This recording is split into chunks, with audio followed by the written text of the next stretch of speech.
Boa noite a todos e a todas. Estamos aqui mais uma vez, através dessa live oferecida pela OSC Luz do Mundo, daqui da Ilha do Bispo. Estamos aqui com o vereador João Almeida, o doutor Getúlio Câmara, justamente com o Felipe, professor Felipe. E nesta noite a gente vai dialogar um pouco sobre o tema que está enraizado na nossa vida hoje, interferindo diretamente na nossa vida e na sociedade. Então, um tema bastante importante, e nós vamos tratar sobre a Covid-19 e todo o impacto que ela vem causando na nossa vida. Então, desde já, uma boa noite a todos e a todas, sejam todos bem-vindos à nossa live, oferecida pela OSC Luz do Mundo. E eu deixo agora, a gente está começando agora com uns 15 minutinhos, um pouco de atraso, mas foi o tempo justamente da população e já se preparando para participar dessa live, que será muito importante para todo mundo, né?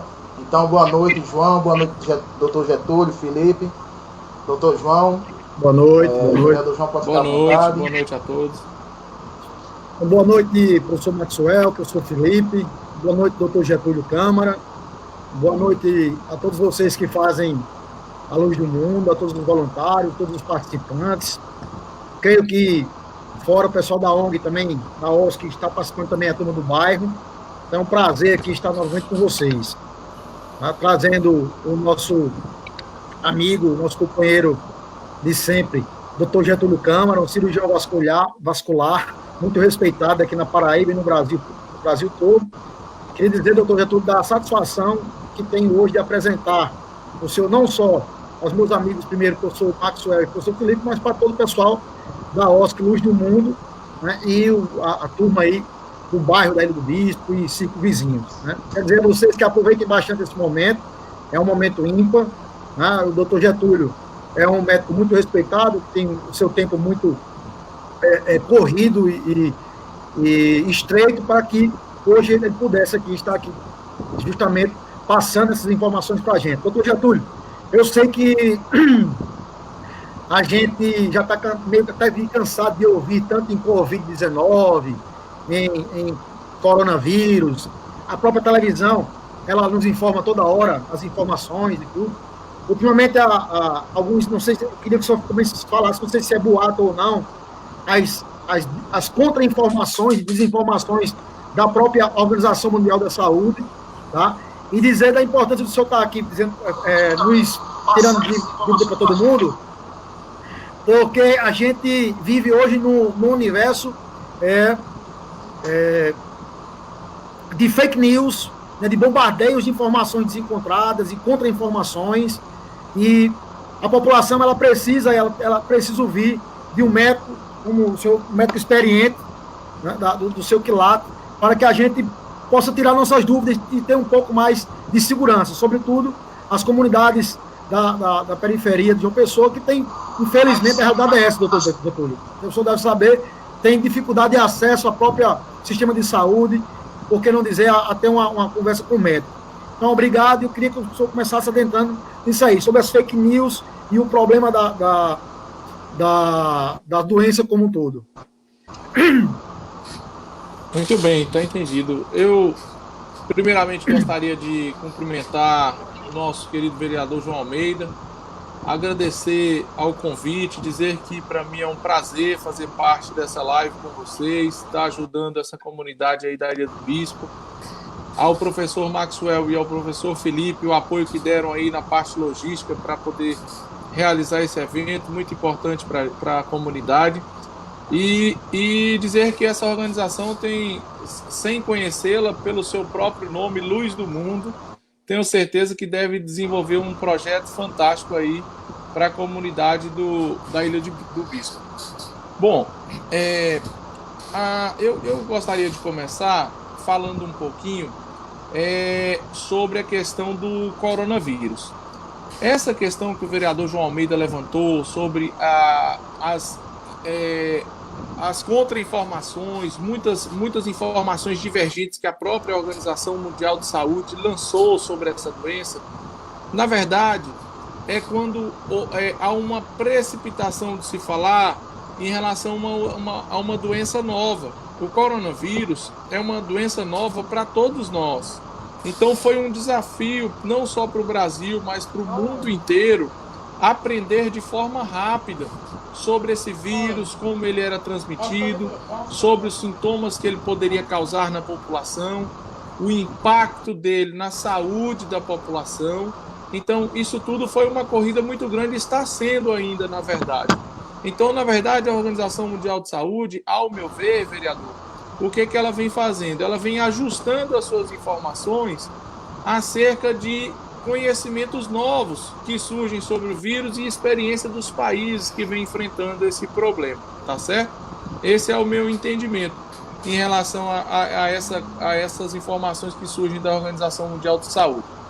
Em relação à doença propriamente dita, eu queria falar para a comunidade, para todos os que nos assistem, que, na verdade, o coronavírus nada mais é do que uma doença viral de um índice de mortalidade, assim, da quantidade de pessoas que morrem, que contraem esse vírus.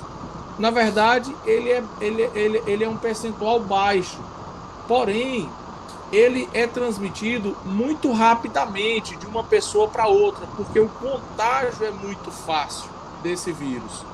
Então, com essa condição, o que acontece?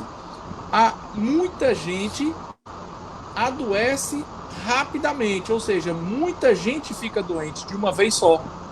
E quando muitas pessoas ficam doentes de uma vez só, todas essas pessoas vão precisar de assistência da saúde.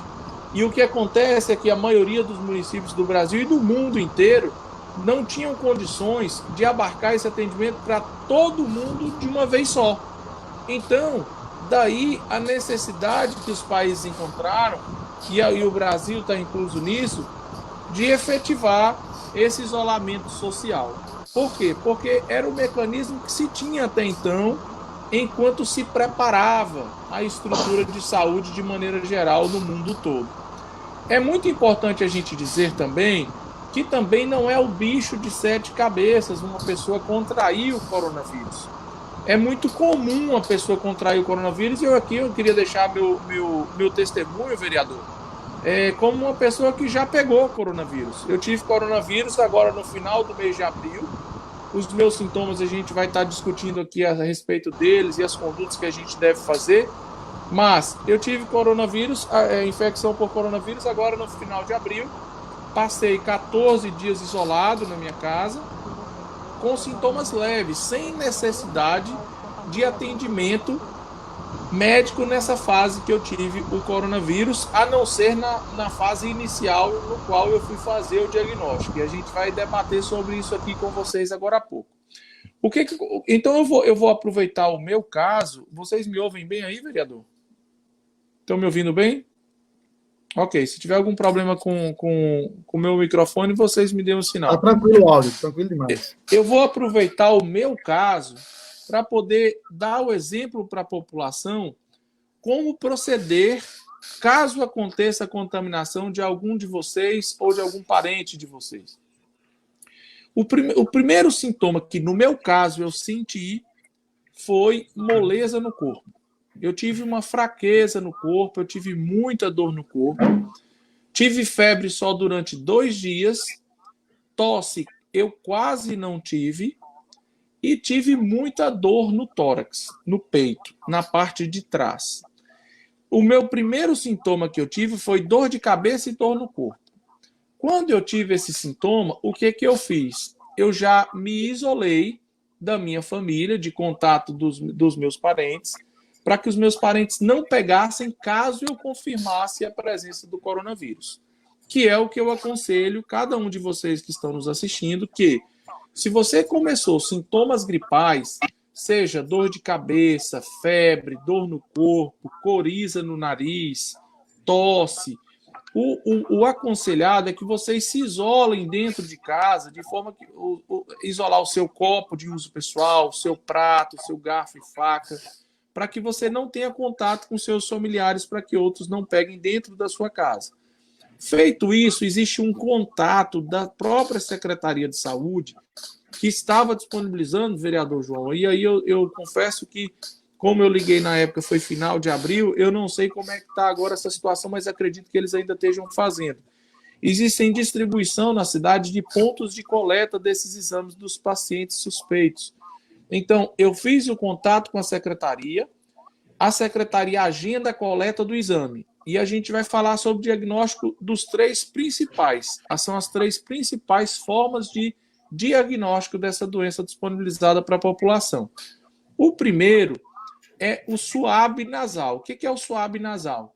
É um cotonete gigante, que é um pouco maior do que o normal, ele é introduzido dentro do nariz para poder ser coletada a secreção nasal, e esse cotonete é levado para o laboratório para poder realizar o exame. Só que esse do cotonete, a população só deve fazer até 7, 8 dias. Por quê? Do início do sintoma. Porque depois de 7, 8 dias, esse exame não vai servir mais, porque ele pode dar negativo, mesmo a pessoa estando doente, porque o vírus não está mais aqui, ele já entrou para a via aérea inferior. O outro exame, vamos supor que a pessoa esteja doente e ainda queira ver se está doente, fazer o diagnóstico após esse período de 7 dias, ele só vai conseguir fazer ou do exame de sangue, que faz no laboratório, ou da coleta rápida, que é aquele feito com um furinho no dedo, coletado o sangue e feito o diagnóstico na hora, tá certo? O mais importante é, existe necessidade de todos os pacientes doentes irem para o hospital? Não. Não existe essa necessidade, porque a grande maioria da população vai desenvolver sintomas leves, não vai passar de dores no corpo, dor de cabeça, febre, e em poucos dias recuperar o seu estado de saúde.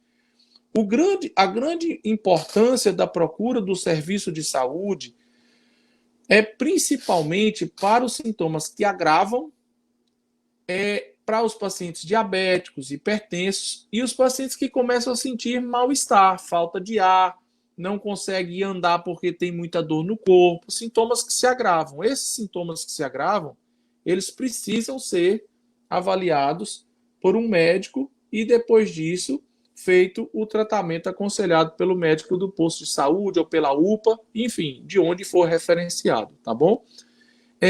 Muitos cuidados são repassados dia a dia na televisão para prevenção do contágio dessa doença. E é muito importante a gente reforçar que lavar as mãos sempre que tocar em objetos estranhos ou na rua, lavar a mão com frequência, isso já está bem divulgado.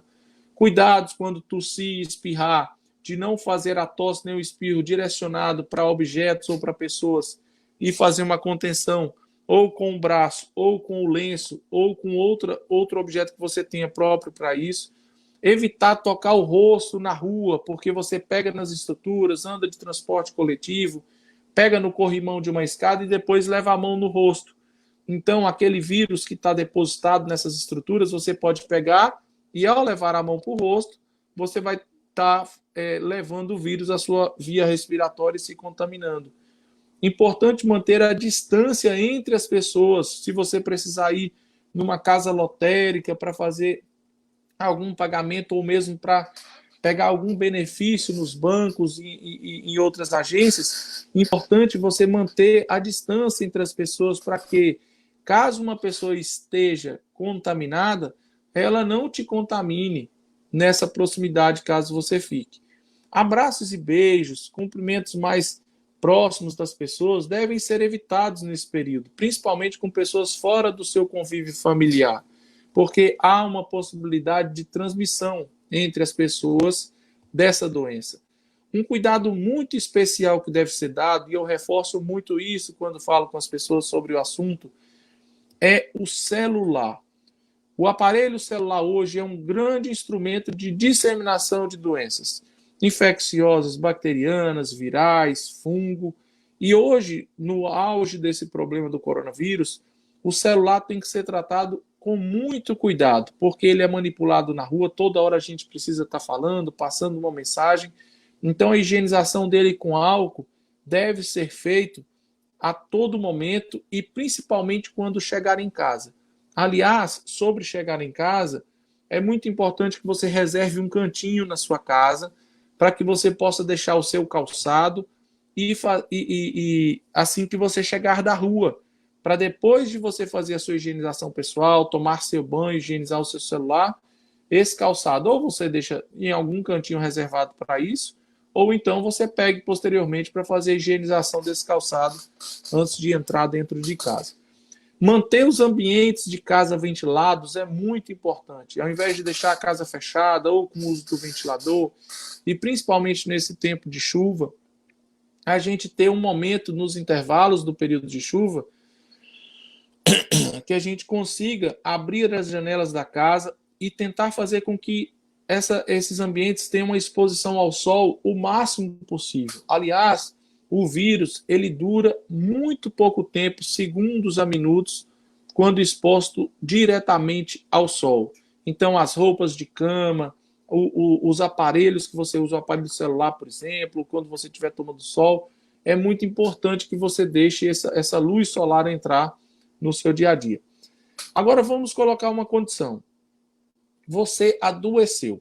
O que eu faço? Eu estou com sintomas gripais, a gente já falou do isolamento, você deve se isolar das outras pessoas da casa, se possível for. Muitas vezes a mãe não tem com quem deixar os filhos, a gente não tem condições de fazer esse isolamento, então não havendo essa condição de isolamento, o que vai fazer? Quem tiver com sintoma, fazer uso da máscara constantemente dentro de casa e fazer a higienização constante das mãos para poder manipular as coisas para o filho ou para quem ela cuida. Um cuidado especial que deve se ter são dos idosos, porque os idosos fazem parte de um grupo de risco para essa doença. Essa doença, quando ela agrava mais em idosos e em pessoas que têm comorbidades. O que é comorbidade? Que já tem alguma doença pré-existente, como pacientes asmáticos, como paciente diabético, paciente que trata de doenças imunodepressivas, que quando cai a imunidade. Então tem que ter um cuidado especial quanto a isso. E por último, nessas orientações que eu queria dar, é em relação ao uso da máscara. O uso da máscara dentro de casa, no convívio social da sua família, ela é desnecessária, porque vocês têm um contato íntimo uns com os outros, não há necessidade de vocês fazerem isso. Porém, se alguém tiver doente dentro de casa, como a gente já falou, é muito importante que vocês façam uso dela, mesmo dentro de casa, para minimizar esse contágio, tá certo? Então, a priori, as orientações iniciais eram essas que eu gostaria de passar para vocês. A gente vai estar aberto para vocês aí, para a gente tirar as dúvidas agora, vereador, no que vocês necessitarem, das perguntas em relação a como proceder na assistência do paciente, às vezes dúvidas sobre medicamentos. Eu estou à disposição de vocês aí para o que vocês precisarem. Doutor Câmara, posso perguntar outra pergunta? Eu estou vendo aqui, tem algumas perguntas do pessoal, mas eu queria que o senhor dissesse o seguinte. Essas orientações, de uma maneira geral, foram passadas ao longo desses dias, dessas semanas e meses. Certo. Mas o que a gente vê ainda, devido à politização do assunto da pandemia aqui no Brasil, se não bastasse essa crise sanitária e econômica que está por vir, a politização desse assunto criou uma outra crise no Brasil, né? Isso gerou, por parte da população, até um certo descrédito do poderio ofensivo da doença. O que a gente vê que, infelizmente, por exemplo, quando se pede até para se isolar, quando se aumentar o isolamento, foi exatamente o contrário, diminuiu a taxa de pessoas em casa, né? Então, muita gente ainda não acredita na própria doença, talvez pelo fato de 8, a cada 10 pessoas, 8 ficarem, inclusive, assintomáticas. Não é isso? Não sei se é esse o percentual. Mas, enfim, doutor, eu queria que o senhor dissesse do ponto de vista técnico, médico, o senhor que tem acesso à realidade dos hospitais, das UTIs, dos atendimentos emergenciais, das clínicas, né, do ponto de vista médico, esquecendo todas as opiniões, né, de internet, políticas, enfim, mas do ponto de vista médico, qual o verdadeiro poder ofensivo dessa doença? Se é realmente necessário que as pessoas fiquem em casa e o porquê, tá? E que se realmente essa doença está direta ou indiretamente, causando um caos no sistema público e no sistema privado de saúde? Essas são minhas perguntas, porque a gente costuma ver pessoas nas ruas que sequer acreditam ainda no poder ofensivo dessa doença e não acreditam, por exemplo, que existem leitos de hospitais, aliás, não existe sequer, inclusive, leitos de UTIs vagos para recebimento de pacientes com Covid-19. E eu queria que o senhor dissesse, fosse bem claro do ponto de vista técnico e médico. Pois não. Do ponto de vista técnico, vereador, eu preciso dizer o seguinte.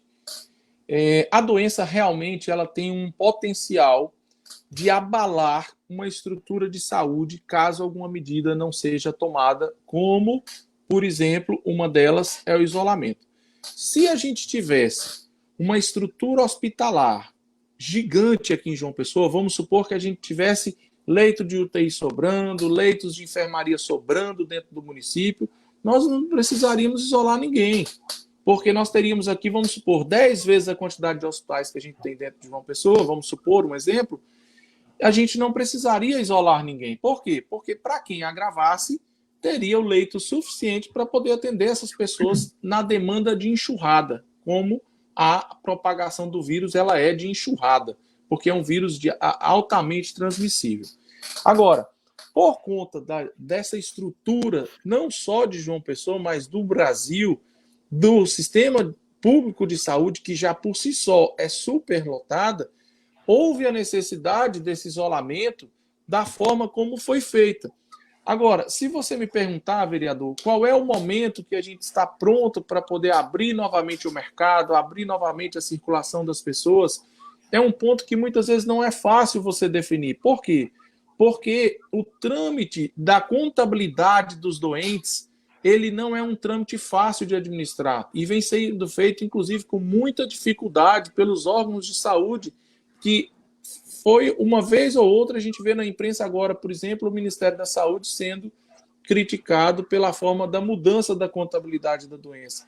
E a contabilidade da doença, ela é um termômetro para os gestores públicos, municipais e estaduais definirem as suas ações, se pode flexibilizar um pouco, aumenta o número de leitos, enfim. Então, até a gente ter a certeza dessa estruturação, a gente precisa manter um certo isolamento para que a gente não tenha uma demanda gigante de pessoas doentes chegando ao mesmo tempo no hospital. Porque o que as pessoas têm que entender é o seguinte, 5% de 100 pessoas é muito pouco. Só são 5 pessoas. Se você pegar 5% da população de João Pessoa inteira, aí vocês vão ver a quantidade de pessoas de uma vez precisando de serviço de saúde. E não vai ter vagas para todo mundo. Agora a gente está chegando num segundo patamar da doença, eu acredito, vereador, que e aí eu não posso falar com propriedade em relação à chegada do pico, porque eu não trabalho na parte da vigilância do município. Mas acredito, na minha opinião, que a gente esteja próximo a chegar ao patamar do pico da doença para que a gente comece a ter uma virada de liberação organizada pelos gestores para a circulação das pessoas, porque realmente o isolamento a longo prazo ele é muito deletério. Agora, mais importante do que isso, vereador, eu queria deixar uma mensagem aqui para todos que nos assistem aí na Ilha do Bispo. Pessoas estão morrendo em suas casas por diabetes, por hipertensão, por infarto. O que é muito importante dizer para todos vocês, vocês não podem deixar de procurarem assistência de saúde para doenças crônicas graves que vocês possuem, só por medo do contágio do coronavírus. Porque a falta de controle dessas doenças graves está levando à morte das pessoas pela falta da prevenção. Por exemplo, hipertensão arterial, da pressão alta. As pessoas muitas vezes terminam os seus remédios de pressão, por exemplo, não tem mais, fica com medo de ir no posto de saúde, por exemplo, buscar a sua medicação de pressão alta e com um mês sem medicação faz um infarto fulminante e vem a óbito.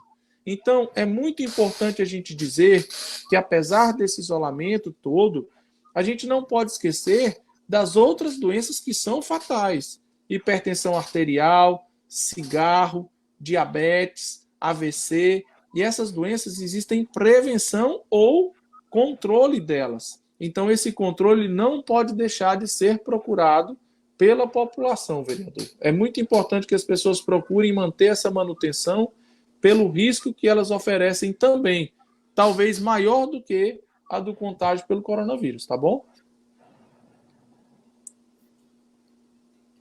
Professor Maxwell, o Felipe tem algumas perguntas do pessoal aí que você podia passar. Né? Perfeito, doutor. Isso, exato. Pode ficar à vontade, Felipe. Boa noite a todos que estão assistindo, né? Vou passar agora algumas perguntas que estão chegando aqui nos nossos comentários. A primeira é do nosso amigo Armando Araújo, que mora aqui no bairro, né? Um abraço para você, Armando. Ele pergunta o seguinte, vereador e doutor Câmara, sobre as medidas para a prevenção do Covid-19, o que o governo da Paraíba, e a gente pode englobar, né, todos os governos municipais, estaduais, estadual no caso, desculpa, poderia melhorar na saúde pública. E também ele faz a segunda pergunta, sobre o uso da cloroquina. Não foi comprovado cientificamente a eficiência do mesmo. Entretanto, em outros estados, né, foi totalmente eficiente. Qual a recomendação sobre o uso? Inicialmente são essas perguntas. Ok. Armando, eu vou te responder pegando de novo o meu exemplo, tá? Eu adoeci, a minha esposa adoeceu aqui em casa também, eu e ela, nós tivemos, e nós não tomamos hidroxicloroquina, tá certo? Por quê que eu não tomei hidroxicloroquina? E nem minha esposa. Porque a hidroxicloroquina, como você colocou, não é um ponto passivo que a gente chama, não é uma medicação que tenha consagração científica de que ela seja boa ou para prevenir ou para tratar esse vírus. O grande problema que trouxe para essa medicação foi a politização do assunto, transformar a hidroxicloroquina num debate político. E esse tema não era nem para ser mencionado pelos políticos, porque é um tema técnico. E para ser gerido como tema técnico, isso não deve ser levado para o debate político, seja a favor de um ou de outro. Aliás, eu quero deixar para vocês aqui consignado que eu não faço parte do governo do Estado, nem de oposição do governo do Estado, eu não faço parte de prefeitura do Luciano Cartacho e nem de oposição do Luciano Cartacho. Eu estou aqui a convite de um amigo pessoal, que é o meu vereador João Almeida, que é a única pessoa que pelo motivo do qual eu estou fazendo parte aqui, e me sinto muito à vontade para falar para vocês o que eu realmente penso. Então, a hidroxicloroquina é uma medicação que ainda não tem trabalhos publicados em relação a ela, confiável de que a gente possa afirmar categoricamente de que ela realmente possa tratar a doença, ou melhor ainda, que ela possa prevenir a doença. A gente não tem resultados para isso. Apesar de que, digo para vocês, existem muitos médicos, amigos meus, inclusive, que defendem o uso da hidroxicloroquina na doença numa fase inicial. Eu vou te dizer para você, então, qual é os pós e contras dessa medicação. Que a decisão de tomar ela ou não, deve estar na mão de duas pessoas. Do médico assistente que está te acompanhando e do paciente que vai tomar esse remédio. Essa decisão cabe a essas duas pessoas e a ninguém mais. Essa medicação, ela não é uma medicação isenta de efeitos colaterais. Ela é uma medicação que pode dar um probleminha no coração. Então, para pessoas mais velhas, pessoas que já têm, por exemplo, arritmia, que é a batedeira no coração, pessoas hipertensas e que já tiveram infarto, por exemplo, para essas pessoas, para tomar a hidroxicloroquina, era muito importante que ela fosse avaliada primeiro pelo médico, porque tomar a hidroxicloroquina por essas pessoas sem um eletrocardiograma, sem uma avaliação prévia, pode trazer problemas sérios para a pessoa. Então, essa avaliação da hidroxicloroquina cabe a essas duas pessoas, ao paciente e ao médico assistente, tá certo, Armando? E no meu caso, por exemplo, eu tive só sintomas leves e eu não fiz uso da hidroxicloroquina, tá bom? Eu acho que eu respondi a pergunta do Armando, não é isso? Sim, com certeza, doutor. Foi englobada a pergunta dele. Quer Pois fazer não. algum comentário, vereador? Fica à vontade. Não, só pode prosseguir, Felipe, com as perguntas do pessoal. Pronto, vamos lá. A próxima pergunta, doutor, é de Valderei Santos.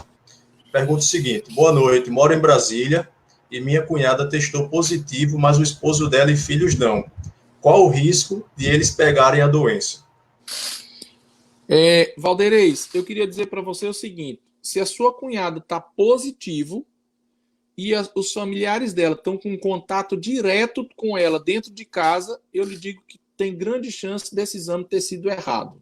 É muito mais provável que eles estejam positivos e não tenham desenvolvido o sintoma ou tiveram só sintomas leves do que eles estarem negativos se eles tiverem contato direto dentro de casa no dia a dia, porque o vírus ele é muito transmissível.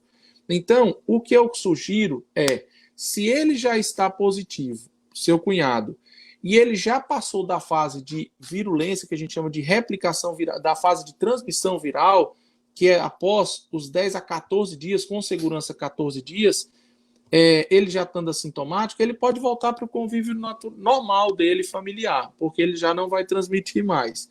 Porém, se ele ainda tiver numa fase inicial, dentro da primeira semana, 10 dias, e a sua cunhada e os filhos tiverem em contato direto, o que eu sugiro é a realização de um outro exame que provavelmente eles estejam positivos e não desenvolver os sintomas. Ou mesmo não fazer nada, porque se eles estão totalmente assintomáticos, ou eles tiveram a doença sem sintomas, ou então eles ainda tiveram algum sintoma leve que passou desapercebido, tá certo? A orientação é essa. E o isolamento, tá? Importante que enquanto ele estiver positivo, manter o isolamento dele com outras pessoas, tá bom? Ok, doutor. Quer comentar, vereador? Fica à vontade. Vereador João? Pode ficar à vontade. Pode prosseguir, Felipe. Pode prosseguir. Pronto, então vamos lá. A próxima pergunta é do nosso o facilitador Nando, né, que é um voluntário da OSC Luz do Mundo, professor Nando, mais conhecido. Ele pergunta o seguinte: no meu caso, minha casa é pequena e é um quarto para 5 pessoas. No caso, ele está com uma preocupação em relação ali ao contato, né, com seus familiares que o senhor falou inicialmente. Quais as medidas que ele pode proceder para evitar ali, o contágio da sua família, né? Acho que a pergunta dele seria nesse sentido. Eu não entendi se ele já tem alguém positivo na casa ou ele está falando de prevenir de maneira geral. Prevenir de maneira geral. Ele não colocou se tinha alguém ou não contaminado. Eu acho que é mais a questão da prevenção geral. Ah, entendi. Perfeito. Olha, veja bem. Nesse contexto em que você mora em casa pequena com muitas pessoas, a gente tem que diferenciar o seguinte: se essas pessoas estão tendo alguma atividade de trabalho na rua, se elas estão precisando sair na rua, e a gente precisa, às vezes, para poder ir a um mercadinho comprar uma comida, para poder. Algumas pessoas trabalham em serviços essenciais que não pararam. Então, para as pessoas que estão tendo contato com rua, essas pessoas dentro da casa devem seguir rigorosamente os padrões de higiene, aqueles que a gente comentou, de lavar as mãos, ter o cuidado com o asseio do celular, os calçados que vêm da rua, tomar banho assim que chegar da rua.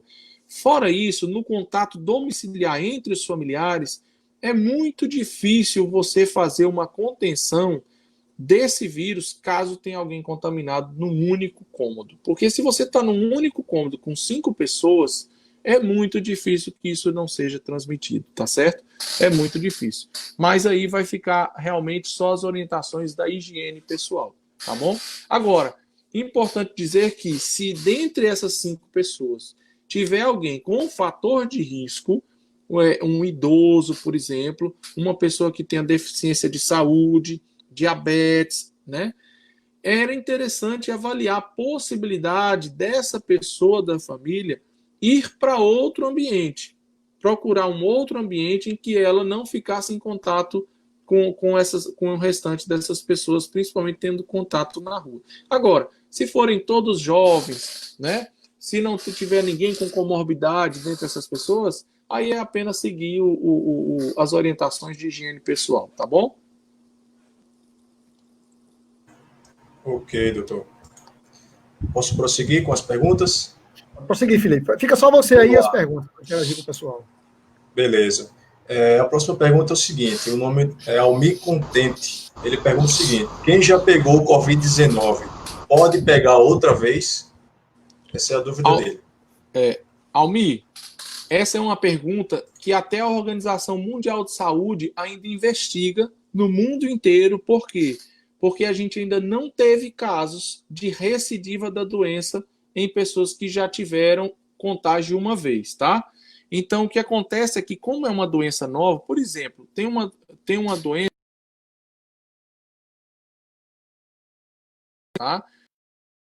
Não sei se vocês lembram da infecção que teve na época do H1N1, que foi uma influenza que o pessoal divulgou bastante no mundo inteiro, que matou muita gente por problema de pneumonia, enfim. O Brasil, nós temos, esse ano mesmo, em João Pessoa, nós tivemos vários casos de H1N1 diagnosticados. E, às vezes, pessoas que já foram vacinadas pelo H1N1, que o H1N1 já tem vacina. Então, o que acontece? Quando as pessoas tomaram uma vacina, a priori ela não vai pegar essa doença que a vacina cobre. O que aconteceu com o vírus H1N1 foi que ele sofreu mutação. E quando esse vírus tem mutação, ele é uma nova forma de vírus. Então ele pode contaminar uma pessoa mesmo que já tenha tido uma vacina anterior. É por isso que existem as campanhas de vacinação todo ano para H1N1, para as influenças. Por quê? Porque novas vacinas vão sendo produzidas para cobrirem essas formas mutantes que surgem. No caso do coronavírus, o que nós temos? Nós ainda não temos documentação de do coronavírus mutante. A gente até agora só tem um tipo de coronavírus. E tendo só um tipo, a pessoa que pegou uma vez, ela cria a imunidade contra aquela doença. Então, até hoje, a gente ainda não tem documentado no mundo pessoas que pegaram pela segunda vez. A priori, fica imune, tá bom? Ok. Próxima pergunta, doutor, é de Bira Acioli. Ele pergunta o seguinte, a respeito das pessoas que já tiveram Covid-19, pode doar sangue para as pessoas que estão precisando? Então, ele está falando aí sobre a questão da doação de sangue, né, para quem já foi contaminado e já está curado, vamos dizer assim. É IgG, correto, né? Bira, pode, Bira, só que aí tem alguns critérios para você fazer isso. Por exemplo, tem um tratamento agora que está sendo feito aqui em João Pessoa, inclusive, que é uma terapia, digamos assim, experimental, porque a doença foi muito rápida, então está se tentando várias coisas para tratar os pacientes que agravam, tá? Tem um tratamento que é feito com plasma sanguíneo de pessoas que já tiveram coronavírus. Por quê? Porque adquiriu a imunidade, transfundindo plasma em outras pessoas doentes. Acredita-se que o plasma da pessoa que foi curada vai matar o vírus na outra pessoa que está recebendo esse plasma. Só que para você fazer essa doação, em média, você precisa fazer tem que fazer uma entrevista lá no Hemocentro, tem que ser feito alguns exames laboratoriais de doenças pré-existentes para saber se pode ser doado. E terceiro, para aproveitar para o uso do plasma, você tem que ter pelo menos 30 dias assintomático depois da sua infecção de coronavírus. Vamos supor, você pegou o coronavírus agora dia 1º de junho, e aí você ficou doente até dia 10 de junho. Quando completou 14 dias, você saiu do isolamento, já estava totalmente assintomático, voltando para suas atividades, mas os seus sintomas acabaram dia 10. Então você só poderia doar a partir do dia 10 de julho, um mês depois, tá bom? Mas essas orientações e essas dúvidas você pode tirar, inclusive pegando um portfóliozinho explicativo direto no Hemocentro, tá certo? Excelente. Quer fazer um comentário, vereador? Fica à vontade. Eu tenho mais uma pergunta aqui, aí depois eu tenho uma pergunta para fazer, eu mesmo. Pronto, beleza. O nosso amigo Armando, ele volta aqui para perguntar novamente. É o seguinte, doutor Getúlio, os sintomas começam a aparecer a partir de quantos dias que a pessoa foi infectada? Olha, essa pergunta, Armando, ela é muito importante. Mas porque, para a gente saber até, por exemplo, uma pessoa que teve contato com outra sabidamente positiva.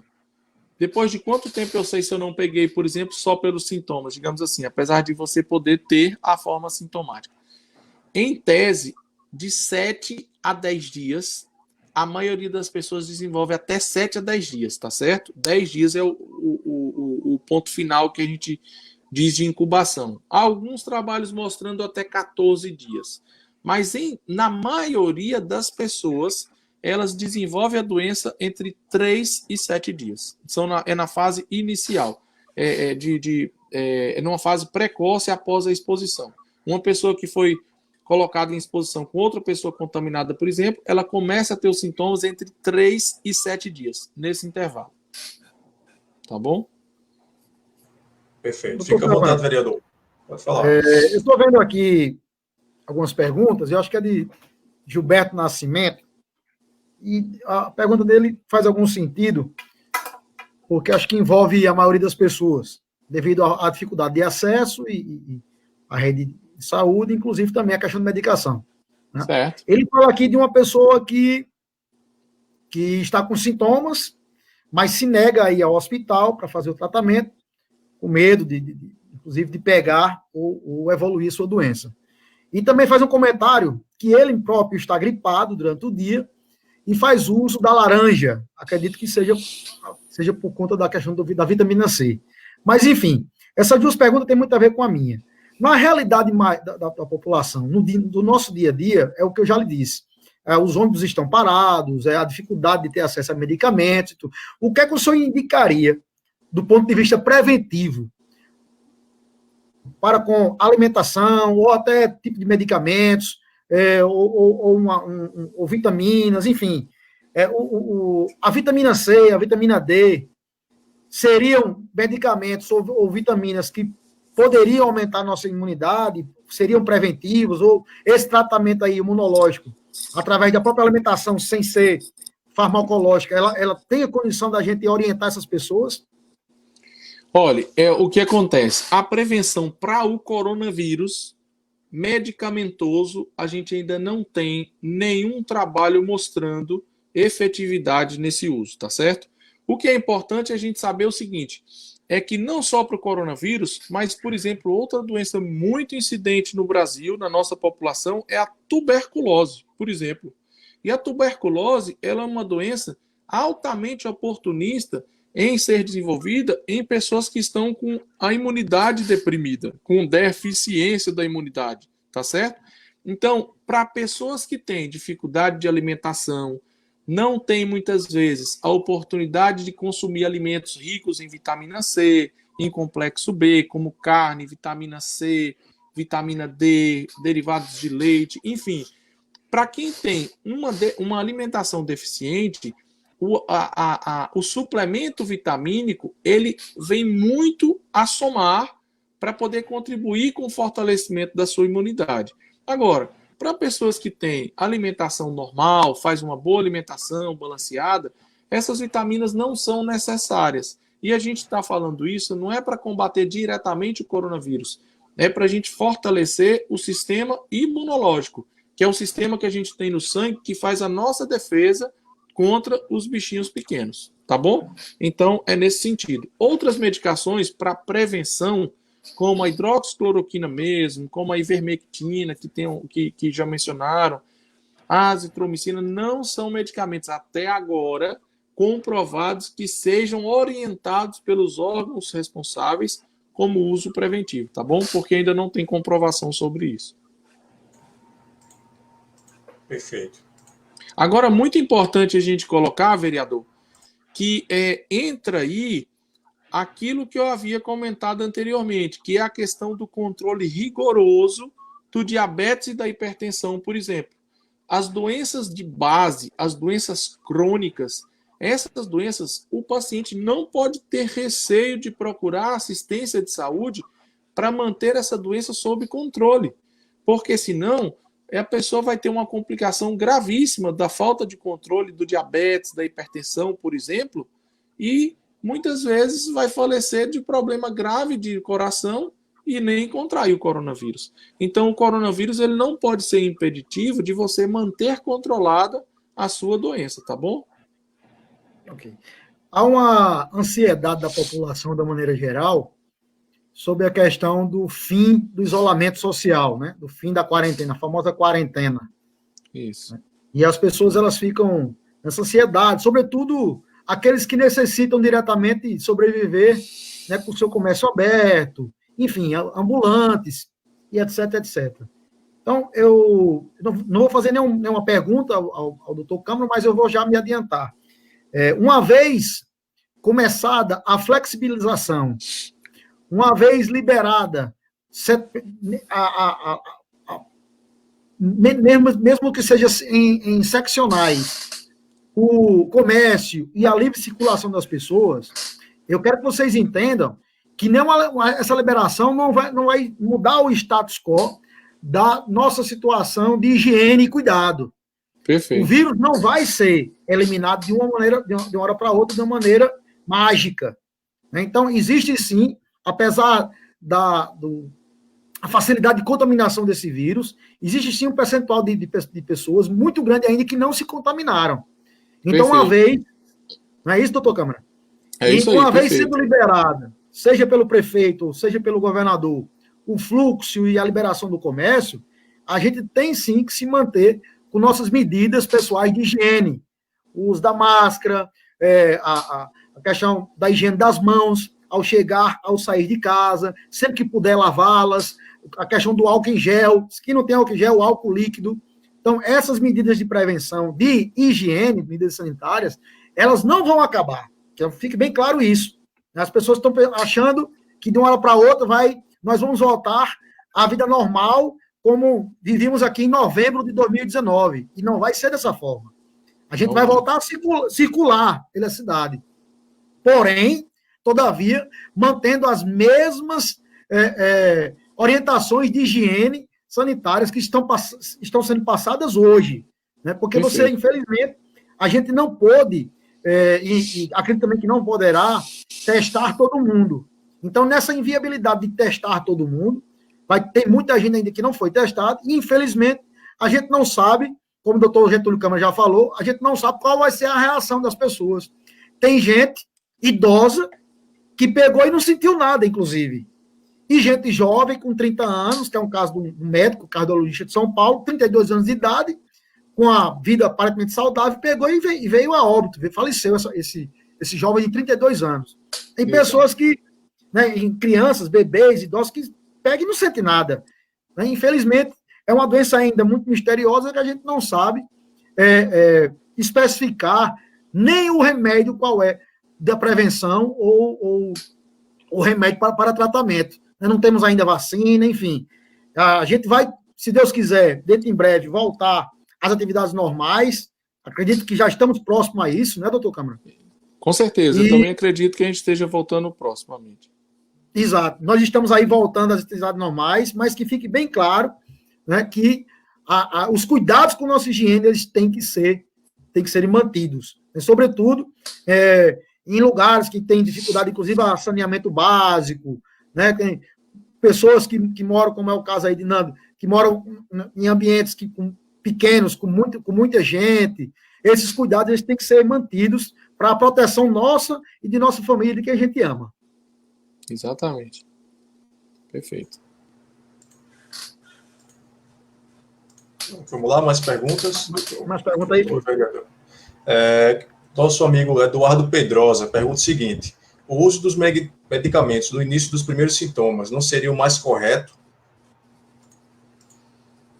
Eduardo Pedrosa, eu não sei se é um amigo nosso, se for Exato. o mesmo é ele. Exato. Então eu queria mandar um abraço aqui para o nosso secretário, Eduardo Pedrosa, pessoa muito boa, de quem eu prezo muito. Um abraço, Eduardo. Eduardo, até então, a gente tem duas correntes de credibilidade nesse sentido.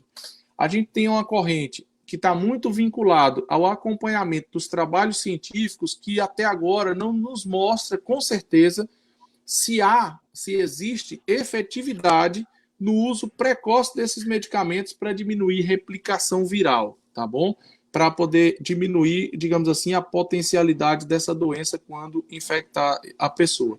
E outra que acredita que sim e faz o uso muito mais voltado, digamos assim, pela sua experiência pessoal, que está observando de acordo com o acompanhamento do paciente, mas não é sustentado ainda pelos trabalhos publicados cientificamente. A gente tem visto, inclusive, alguns trabalhos publicados com outras medicações e que surtiram muito efeito em pacientes, principalmente graves, por exemplo, como os anticoagulantes, porque o coronavírus ele é uma doença que ele tem aumentado muito o índice de trombose dos pacientes contaminados por coronavírus, e principalmente dos mais graves. Então, existem muitas medicações sendo testadas, tá? Não é a hidroxicloroquina, não é a única, muito menos a ivermectina. O remdesivir é outro antiviral que está sendo investigado. Existem vários medicamentos para isso. Mas até então, como eu tinha colocado, é que tudo é muito novo para a gente poder afirmar com certeza se isso realmente traz efetividade ou não.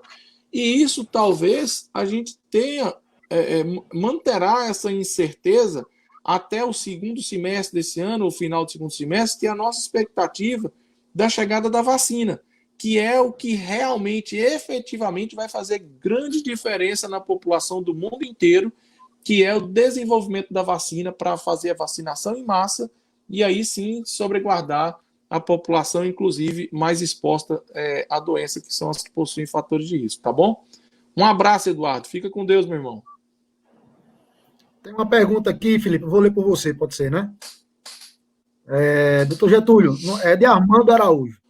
Doutor Getúlio, numa reportagem, um médico morreu por Covid-19. O mesmo demorou a ir ao hospital. Estava se automedicando por se tratar de um médico. Quando ele foi ao hospital, a saturação estava baixa e morreu. Você poderia me dizer o que se trata a saturação? Posso sim. Veja só, se pudesse, todo mundo que adoecesse, principalmente sendo obeso, eu esqueci de falar do fator de risco da obesidade. A obesidade tem sido um dos principais fatores de risco de agravamento dessa doença. Porque é uma doença que acomete o pulmão e o obeso, por si só, já tem uma dificuldade de expansão do pulmão normalmente. Imagina um pulmão doente, né?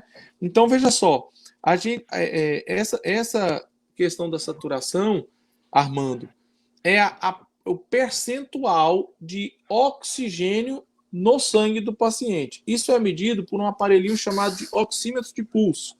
O oxímetro de pulso ele é colocado no dedinho, uma luz passa por esse dedo e dá lá no painel, no monitorzinho, quantos por cento de saturação a pessoa possui. Para quem tem contaminação por coronavírus, a orientação é que essa saturação não baixe de 94%. O normal é que ela esteja em torno de 97%, 98%, 99%, 100%. Se ela tiver abaixo de 94%, que é o percentual de oxigênio no sangue, para você entender, Armando, é orientado que essa pessoa procure a assistência médica para poder fazer os exames complementares, radiológicos, inclusive, um raio-x ou a tomografia de tórax, para ver sobre o acometimento pulmonar e ver necessidade de fazer suplementação por oxigênio, pelo uso de oxigênio, tá bom?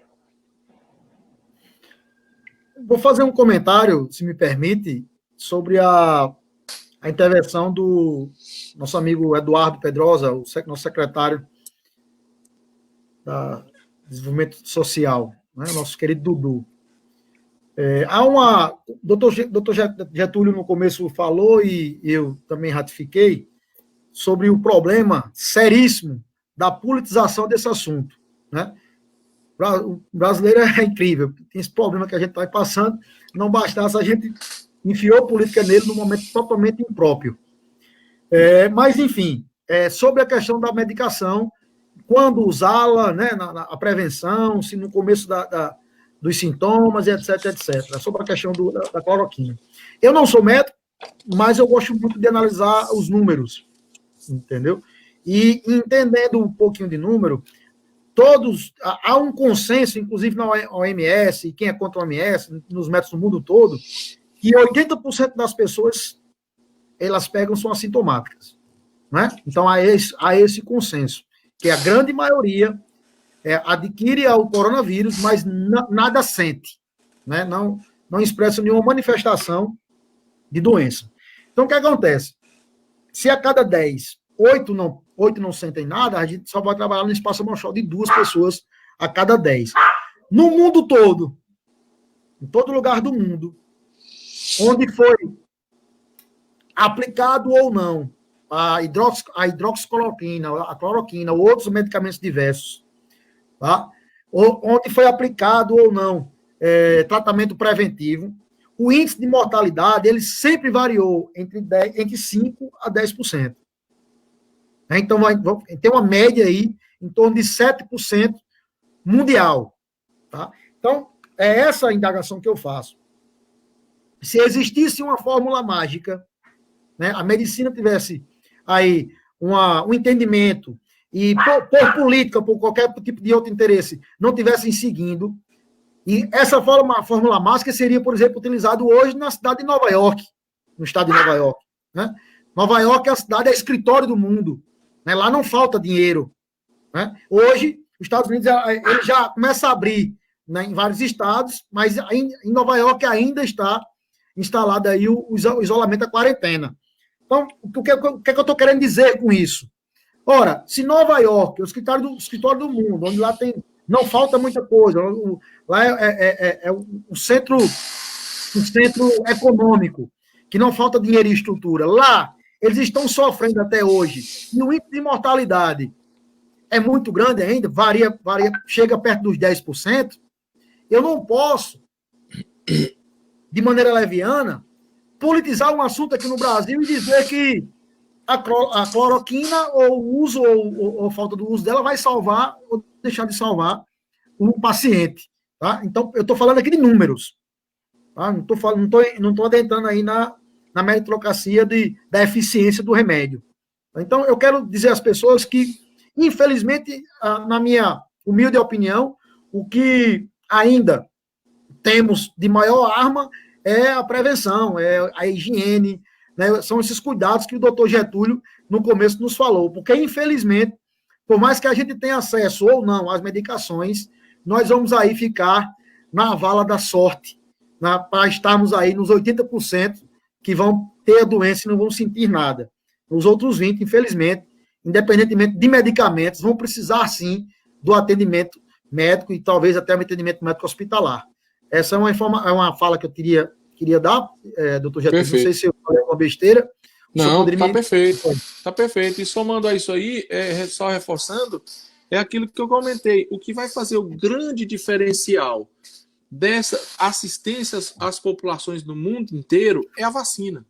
Então, enquanto a gente tem o desenvolvimento da vacina, que deve sair, expectativa que ainda saia esse ano, porque tem muitos países aí na corrida do desenvolvimento dela, é que a gente reforce justamente a assistência das doenças crônicas, manter o hipertenso controlado, manter o diabético controlado, manter rigorosamente essas informações da higiene pessoal, do trato social nos transportes públicos, como o próprio vereador João colocou aí para a gente, que isso vai continuar depois da liberação desse isolamento.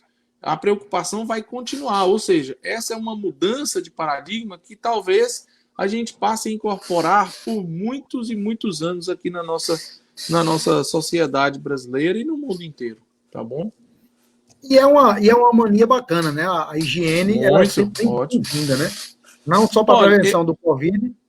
A expectativa que nós tenhamos agora, por exemplo, é que tenha uma queda muito grande de verminose, por exemplo, parasitose, porque muitos centros estão usando a ivermectina para essa finalidade, e a ivermectina comprovadamente é um antiparasitário excelente. Então, a expectativa é que a gente tenha melhoras de outros fatores também. Mas, se o paciente não procurar fazer o acompanhamento, os seus preventivos e o controle de doenças crônicas, aí, infelizmente, a gente vai ter um acréscimo gigante, um crescimento muito grande de mortalidade por outros problemas sérios, como arritmia, como o infarto e diabetes. Tá bom? Professor Maxwell, eu estou vendo aqui que já estamos adentrando a 1 hora de live, e como o senhor falou da outra vez, começa a travar o sistema, né? E eu queria aqui aproveitar a oportunidade, doutor Câmara, e dizer o seguinte: primeiro agradecer, né, a sua participação, mas eu queria fazer uma pergunta, eu conheço a resposta, mas que o senhor responda. Mas eu tenho uma pergunta a fazer, viu? Eu tenho uma perguntinha também. Tem? Vai lá, professor. Pois não. Não, deixa eu te falar. Deixa eu aproveitar vocês. Eu faço depois a pergunta, Marcelo. Pode fazer Pode depois falar, a João. minha. Pronto, beleza. Na verdade, são duas perguntas. Uma vai para o doutor e a outra vai para João, né? Assim, além dessa grande discussão com relação à cloroquina, ao uso da cloroquina, a gente tem outras discussões que agora estão começando a entrar em pauta bastante. A primeira pauta é com relação à nossa volta, né? Esse novo normal. Enquanto professor, a gente quando está na escola, né, através da aula remota, né, aula virtual, e quando a gente vai conversar com os pais dos alunos, a primeira pergunta que vem à mente de todos é quando é que a gente volta para a escola, né? Então, assim, nós professores, nós que gostamos do ambiente expectativa. E a pergunta é, com relação a esse novo normal, até aparecer, até surgir realmente a vacina. O caso das escolas está colocada naquela situação de que poderemos ser os últimos a voltar, como por exemplo, grandes shows, estádios lotados. As escolas, por exemplo, podem se encaixar nessa situação, ser uma das últimas a voltar antes da vacina, né? Esta é a primeira pergunta. Será que a gente está classificada nessa? A gente poderia ser a última a voltar? E a pergunta que vai para João é a seguinte: sobre a vacina, né? Um outro debate é com relação de onde vai surgir a vacina.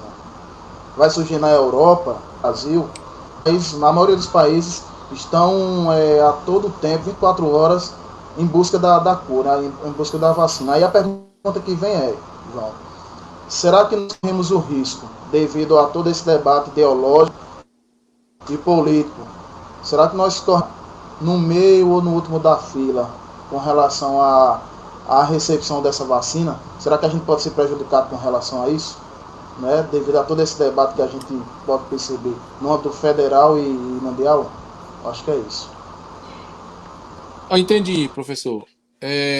Em relação à primeira pergunta, se as escolas estariam inseridas em um dos últimos em um dos últimos setores a voltarem às suas atividades, efetivamente a gente vai ter uma diferença desse tipo de decisão de estado para estado, porque como o nosso país ele é continental, ele é muito grande, a gente detém características muito peculiares de região para região. A região sul não é a mesma da região sudeste, que não é a mesma da centro-oeste, não é da norte-nordeste. Então, apesar dessas decisões serem muito setorizadas, e aí eu não vou poder fazer uma previsão real, porque vai depender de decisão de gestão. Mas eu vou deixar aqui minha opinião pessoal.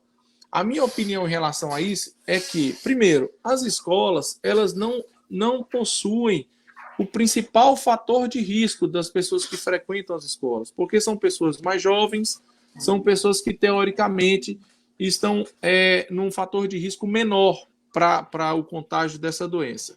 Primeiro ponto é isso. Segundo, essa liberação das escolas, particularmente, eu faria de forma organizada. De que jeito? As escolas que possuem as idades menores, em que crianças não têm como se autorregular no cuidado de contágio, uma criancinha muito pequena, ela pega na boca de uma criança, compartilha comida, enfim. Essas idades menores eu deixaria mais a posterior. Liberaria posteriormente. Primeiro, aquelas faixas etárias que já têm o seu autocuidado, que tem como manter o seu autocuidado nessa condição de higiene pessoal. A gente sabe que muitas pessoas dependem das creches para deixar suas crianças para poder voltarem ao trabalho. Muitas mães, muitos pais precisam levar seus bebês, suas crianças, para deixar nas creches para poder desenvolver o seu trabalho, do seu ganha-pão, digamos assim. Então, nessas condições, na verdade, não vai ter alternativa. Na verdade, é que os gestores, os nossos prefeitos, os nossos governadores, enfim, os diretores de escolas públicas vão ter que achar alternativas para poder tentar minimizar esse impacto de forma que permita com que os pais voltem a deixar suas crianças nas creches para poder voltar ao trabalho. Porque muitas das pessoas não têm alternativa. Elas vão ter que deixar suas crianças para poder voltar ao trabalho, porque senão não tem como voltar. Então, na verdade, não tem uma receita de bolo para isso. A gente vai ter que ver de casa a casa, de região para região, o retorno gradativo dessas atividades para a gente poder voltar à nossa normalidade econômica no país inteiro. Ok. Maxwell, eu não acredito que vá haver interferência no mundo científico brasileiro por conta dessa questão política. Não obstante a falta de investimentos na área, que a gente sabe que o Brasil está muito aquém, né, de investimentos dentro do grande celeiro de cientistas que temos, estudiosos, né, de médicos, etc, etc. Mas eu não acredito que vai afetar, porque, inclusive, eu acho que pode sair até do próprio Brasil essa vacina. Né? Acredito que possa, outros países pelo mundo aí estão bem mais à frente, porque tiveram o problema primeiro, inclusive, entendeu? Mas eu acredito que essa vai ser uma das vacinas que mais rápido, mais célere, vai adentrar no mercado e as pessoas possam ter acesso. Né? Porque é indiscutivelmente a maior crise sanitária e econômica dos últimos 100 anos, que a nossa geração, eu posso até dizer que, eu não sei se é um privilégio ou é um azar de ter passado, né? Porque eu analiso as coisas de duas maneiras. Eu vejo que a gente pode aprender muito com essa pandemia, né? O isolamento transforma as pessoas, você pode se reinventar, inclusive, profissionalmente, enfim, a gente começa a dar valores a outras coisas. Eu, por exemplo, na semana passada, eu fui ao aniversário de um tio meu, eu fui de carro, né? Eu não tive acesso a ele, homenagem que os filhos fizeram, desci e tive que apenas acenar de longe, né, dar um beijo de longe, não pude nem sequer apertar a mão do meu tio no aniversário dele, né, por conta dessa pandemia. E aí eu fiquei imaginando o seguinte: quantos aniversários, eu saí de lá com sabe aquele sentimento de vazio, de não poder ter abraçado, não ter pego na mão dele, etc. E eu fiquei sentindo falta do aperto de mão e do abraço, do beijo no meu tio. Mas, ao mesmo tempo, quando eu voltava para casa, eu fiquei pensando o seguinte: quantos, meu tio tem mais de 70, mas quantos aniversários ele teve? E oportunidade eu tive de ir até ele, abraçá-lo, beijá-lo e apertar a mão, e sequer eu não fui. Eu não fui podendo ir, e eu não fui. Então, são reflexões que a gente traz e a gente tem a oportunidade, né? Nossa geração está tendo essa oportunidade de passar por isso e começar a enxergar o mundo de outra forma. Né? Começar a dar valor a pequenas coisas, começar a dar valor a estar mais perto do filho, a estar mais perto da filha, da esposa, dos amigos. Ontem à noite, eu conversando com minha família aqui, e Bianca me perguntava: papai, o que é que você está sentindo mais falta nessa pandemia? Eu digo: Bianca, o que eu estou sentindo mais falta dessa pandemia é exatamente das pessoas, né? De estar perto, da minha casa cheia, de fazer um almoço para alguém comer, enfim, de poder ir nos bairros, de abraçar, de beijar. Isso está me fazendo muita falta. Né? Tem gente que sente falta de outras coisas, do rush, do corre-corre. Né? Como ela disse, eu estou com saudade da faculdade, de ficar suando lá na faculdade e tal. Eu estou sentindo falta disso, por exemplo. Então, é uma oportunidade da gente se reavaliar enquanto pessoa, para crescer espiritualmente falando. Né? Eu não tenho dúvida nenhuma que eu vou sair muito mais espiritualizado dessa pandemia, né? Dessa quarentena, desse processo todo que a gente está passando. Infelizmente, muitas pessoas morreram e ainda vão morrer. Né? O comércio faliu, né? Empresários fecharam suas portas. Infelizmente, é muito doloroso essa parte. Mas se a gente conseguir tirar a parte boa, e é bíblico o que eu estou dizendo, né? As pandemias, as pragas na humanidade, elas estão escritas na Sagrada Escritura, a humanidade sempre passou por isso, né, doutor Getúlio? E vai continuar passando daqui a, se vida ainda tiver aqui na Terra humana, daqui a 500 anos, 1000 anos, vai ter de novo, enfim, porque a Sagrada Escritura, ela é eterna, ela é pétrea. Então, não é é algo que a gente tem que refletir. E nós, na nossa geração, nós estamos tendo essa oportunidade de passar por isso. Essa oportunidade de aperfeiçoar, de crescer como pessoa, né, de dar valor a coisas que talvez a gente desse, mas não desse tanto valor que merecesse no passado. Né? Então, doutor Getúlio, é o seguinte, eu queria fazer uma pergunta ao senhor. Deixa eu só complementar, vereador, a questão do professor Maxwell em relação à vacina que você colocou. A vacina, Maxwell, nós já temos aqui uma parceria do Brasil, o governo federal fechou agora há pouco uma parceria, se eu não me engano, com a Inglaterra, para testar as vacinas que já estão numa fase adiantada de desenvolvimento, vai testar as doses aqui no Brasil.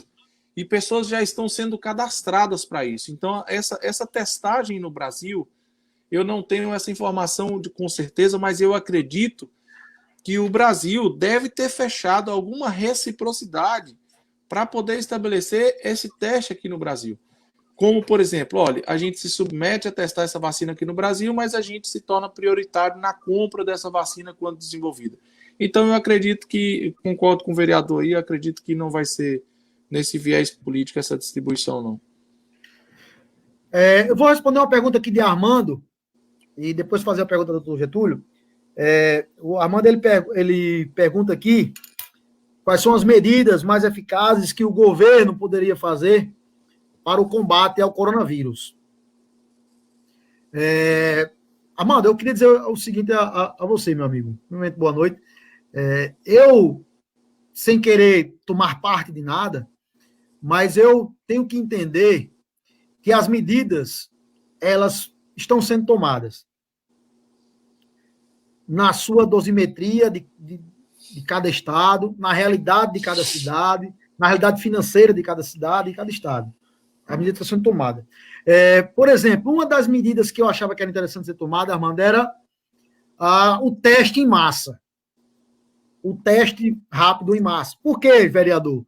Porque a gente ia ter um espaço amostral mais fiel, uma quantidade mais real de pessoas que estão contaminadas, e aí iríamos identificar melhor o foco e tal, e tal, e tal. Mas vamos lá, João Pessoa, Armando, tem 1 milhão de habitantes aproximadamente. Cada teste rápido desse custa em torno de R$120. Só para você ter ideia, o meu particular que eu paguei foi R$300, que eu fiz um teste. Mas para a rede pública comprar, hoje gira em torno de R$120. Né? Se João Pessoa fosse fazer esse teste em massa na população, a gente teria que ter em cofres 120 milhões de reais apenas para ter esse número exato de contaminados pelo Covid. 120 milhões de reais apenas para só ter a informação. Né? Fora isso, toda a rede pública de saúde ela tem que se manter organizada e preparada para amparar a demanda que está por vir. Né? Um respirador, que era, antes da crise, girava em torno de R$30 mil, respiradores hoje, os de ponta, os caras estão vendendo a R$140 mil, ou seja, 5.000% mais caro. Aí você diz, tem gente que diz o seguinte, que politiza o assunto, diz, porque o governador está roubando, o prefeito está roubando. Pessoal, isso é um problema, a Covid-19 é um problema mundial. Não é só a Paraíba e o Brasil e João Pessoa que está passando por isso. Lá na China, do outro lado do mundo, está passando. Como eu falei, Nova York, Estados Unidos, a Europa, lá no Japão, o mundo inteiro está passando por isso. Tá? E quando o mundo inteiro passa por isso, o mundo inteiro tem que comprar os insumos, né, os medicamentos e as ferramentas necessárias para o combate ao coronavírus. Então, o mundo inteiro foi comprado de uma vez só, os respiradores. O que é que aconteceu? Aumentaram o preço, porque não tinha sequer respirador para fornecer para todo mundo. Tá? Os testes rápidos aumentaram também o preço, porque não tinha para todo mundo, inclusive. Certo? A ponto de alguns estados comprarem aqui no Brasil e os Estados Unidos, eles confiscaram um avião lotado de respirador que vinha aqui para, salvo engano, o estado do Rio Grande do Sul. Então, é muito complicado. a gente criticar politicamente essas ações, politicamente eu estou dizendo o seguinte, tomar partido político para quem está à frente, porque não é fácil, realmente, enfrentar todo esse problema quando não é um problema que está sendo enfrentado apenas no Brasil. Nós estamos brigando nessa compra, inclusive, com países riquíssimos, países de primeiro mundo, países que têm uma economia muito mais organizada do que o Brasil.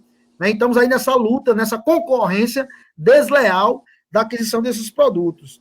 Então, mas João Almeida poderia ter feito mais? Claro, poderia ter feito.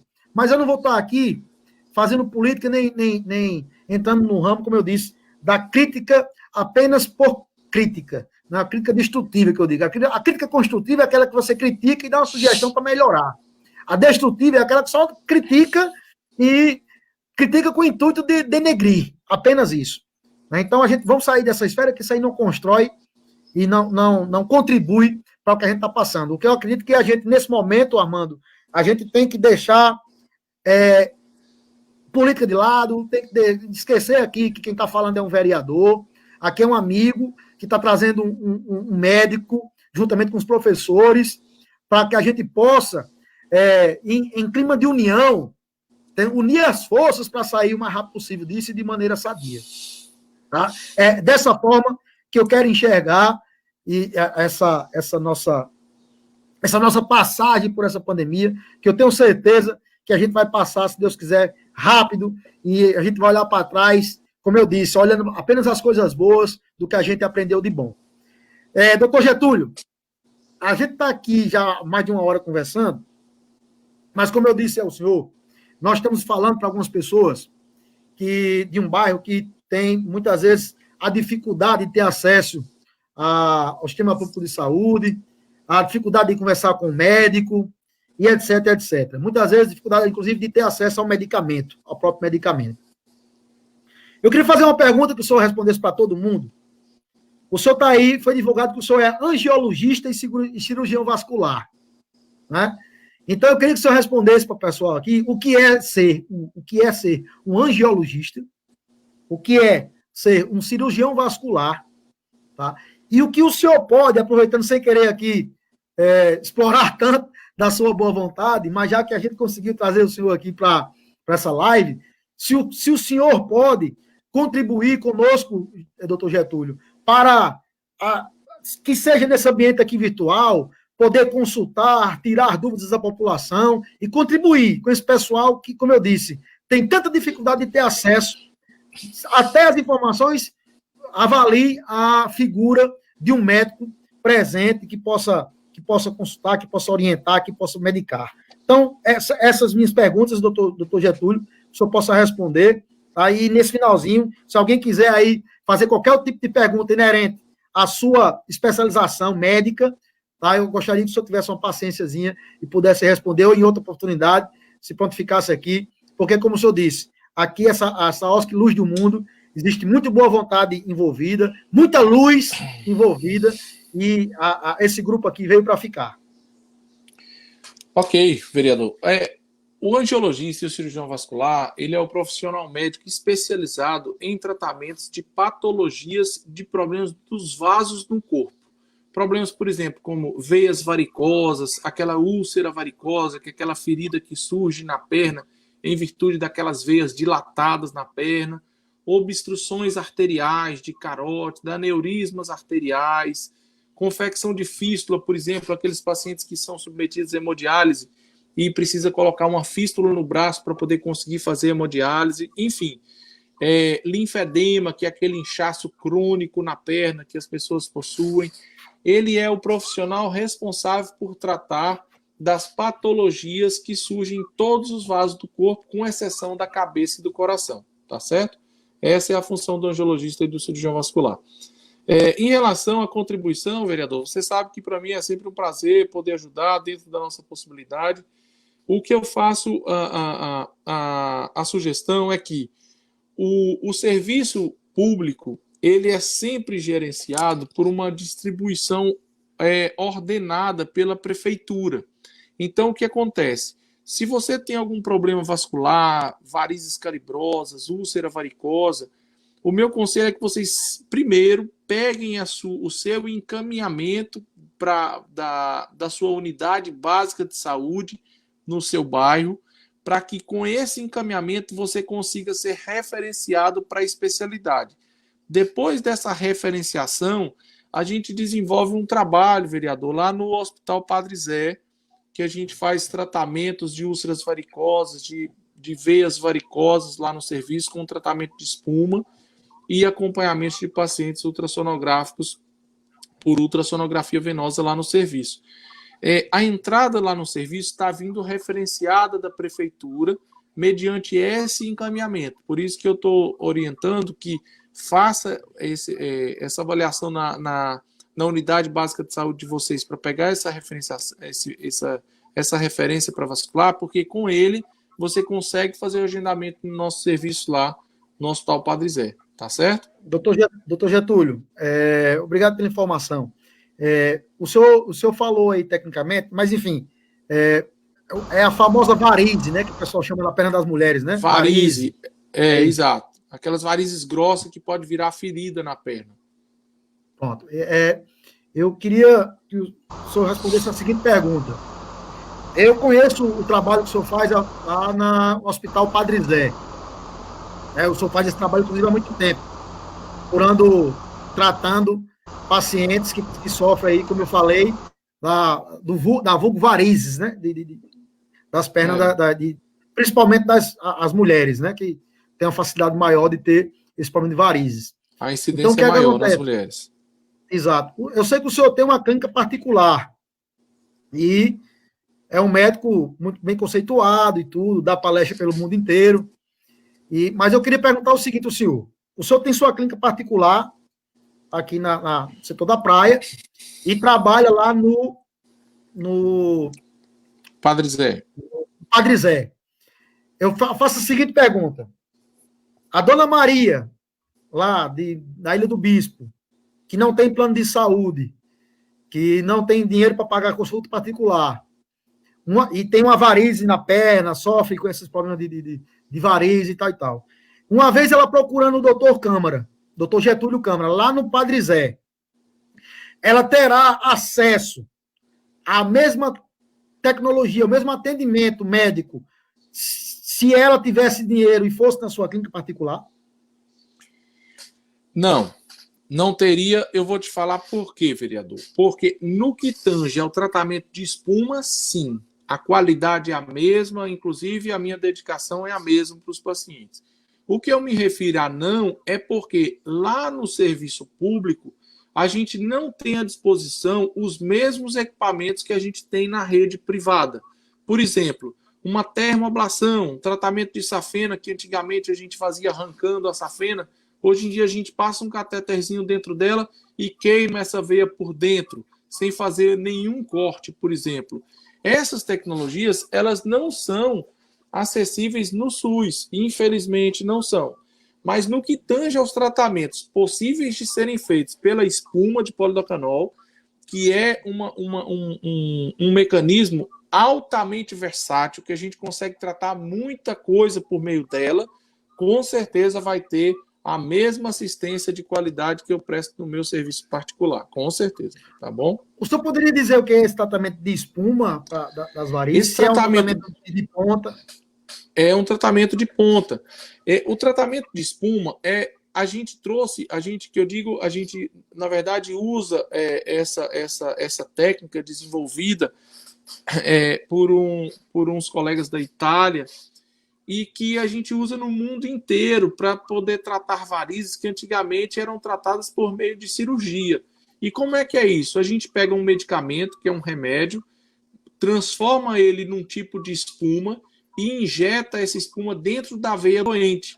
Essa espuma ela vai fazer uma esclerose, que a gente chama de esclerose, que é fechar esse vaso doente, que é esse vaso dilatado, grosso, que o que causa dor nas pernas, causa inchaço, causa úlcera, e pode aumentar, inclusive, a incidência de trombose na perna. Então, ao invés da gente fazer o tratamento com cirurgia, a gente faz o tratamento pela espuma. E a grande vantagem da espuma é que ela não precisa de repouso. Você faz ela, depois do procedimento, assim que a gente termina, você volta andando para casa.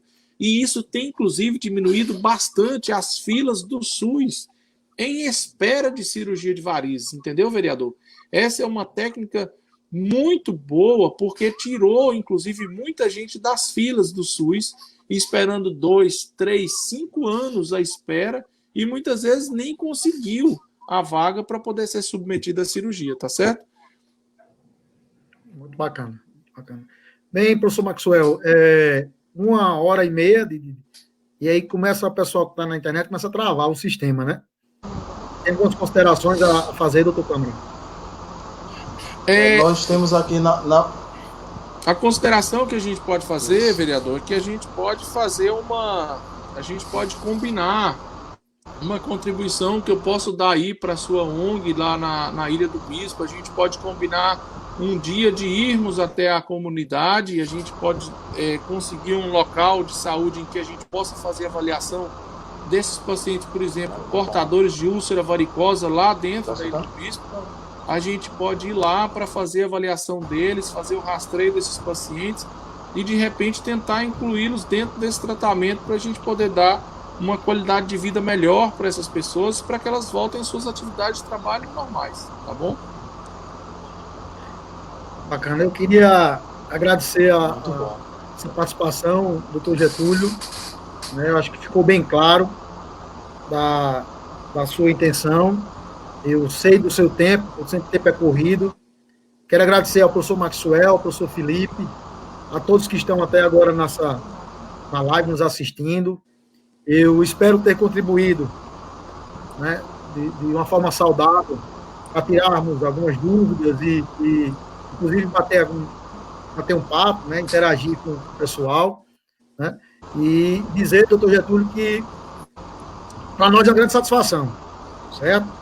De ter o senhor como médico, tirando dúvidas, se predispondo a ajudar, inclusive, daqui para frente, porque não estamos passando apenas por essa crise sanitária e fazendo isso aqui por conta da crise. Eu quero dizer ao senhor que é um trabalho contínuo de uma OSC que já tem mais de 5 anos de funcionamento, né, e a cada dia que passa só cresce, vem crescendo a cada dia, tá? E o senhor não deu esse cabimento aqui agora se ferrou, viu? Vai ser um prazer, é o tipo de trabalho que eu admiro muito, vereador. Eu admiro muito essas organizações não governamentais, porque a gente, se for esperar só pelos nossos gestores públicos, infelizmente, a gente não consegue... A melhor notícia da noite.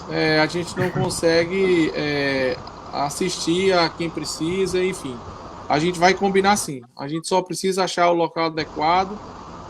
Claro que eu não vou poder ir toda semana com a frequência que eu gostaria, mas com certeza me coloco à disposição aí para combinar um dia aí para a gente avaliar esses pacientes, para a gente poder fazer o possível por eles, tá certo? Doutor Getúlio, muito obrigado a todos vocês. Eu vou deixar aí a finalização agora, não vou falar mais ao doutor Getúlio, se quiser, ao professor Felipe, professor Maxwell, dizer que estaremos fazendo ainda essa semana, ou começo da próxima, uma live com as crianças da Luz do Mundo, né, porque a gente fez muitas lives com os adultos, etc, né?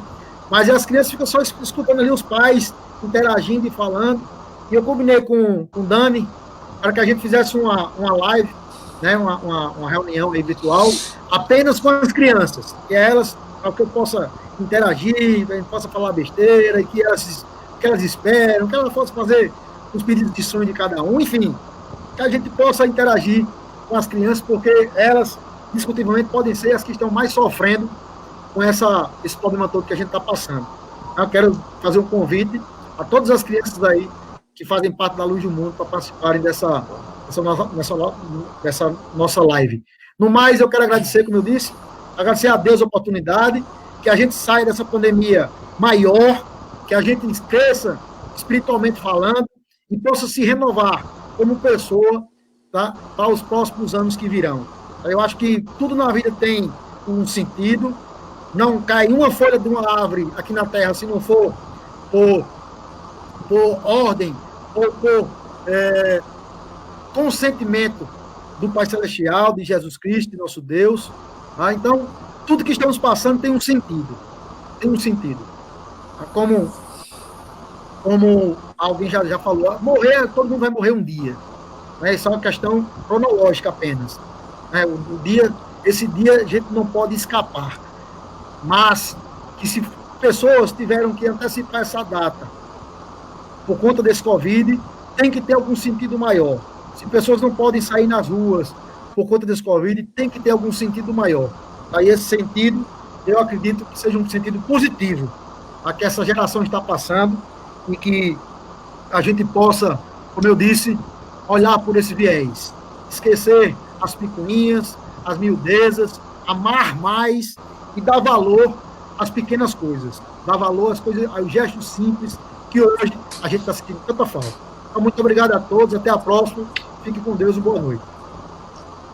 Só queria deixar meu agradecimento aqui pelo convite, vereador. Deixar um abraço aí para todos que nos assistiram. Valeu. E Felipe, nos colocar à disposição aí para doutor. tirar alguma dúvida aí, mas se surgirem, Felipe, Maxwell, se surgirem mais alguma coisa, pode me mandar no privado, no contato aí que a gente vai tirando, tá bom? Um grande abraço para vocês. Obrigado aí, professor Maxwell, professor Felipe, pela assistência logística aí do evento, tá bom? Um abraço, vereador. Obrigado pelo convite. Muito Sucesso bom. aí na organização.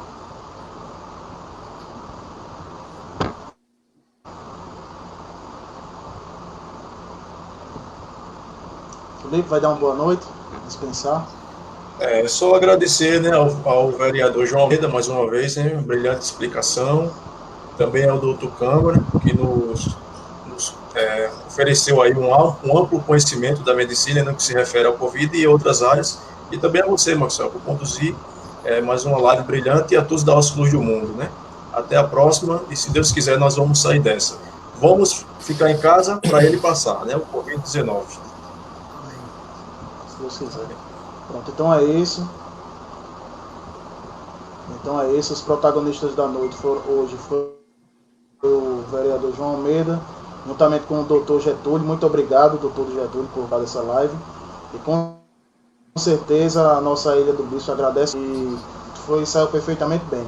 Agradecer a todos que participam, os comentários, com boa noite, com os agradecimentos. Né? E logo em breve a gente voltará com uma nova live, se Deus quiser. Então fiquem todos com Deus. Muito obrigado a todos. Valeu, gente. Tchau, tchau. Um abraço. Até mais.